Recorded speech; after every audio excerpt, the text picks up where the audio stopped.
बैल मालकाची खरेदी विक्री, ज्यावेळी बैल मालक खरेदी विक्री करतोय, आताचा आपला परवाचा प्रसंग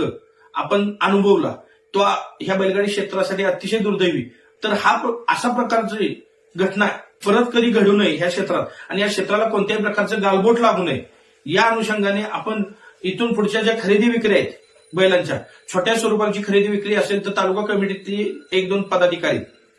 आणि जर मोठ्या स्वरूपाची खरेदी विक्री असेल तर जिल्हा किंवा राज्य पातळीवरील 2 पदाधिकारी त्या मीटिंगला उपस्थित करा किंवा त्या व्यवहारात त्यांना समाविष्ट करून घ्या, आणि त्यांच्या समोर हा व्यवहार पारदर्शकपणाने जी काही ठरलेली मूळ किंमत आहे त्याच किंमतीवर करा. कारण की काय होतं, अनेक प्रसंग आपण आता ह्या बैलगाडी क्षेत्रात बघितलेले आहेत की बैलांच्या खरेदी विक्रीवरून किंवा करारावरून अनेक ठिकाणी कोर्ट कचेऱ्यांची पायरी चढण्याची वेळ आलेली. ह्या गोष्टी घडू नयेत म्हणून जबाबदार व्यक्तींना तुम्ही ह्या व्यवहारात समाविष्ट करून घ्या आणि आपले व्यवहार पारदर्शक ठेवा.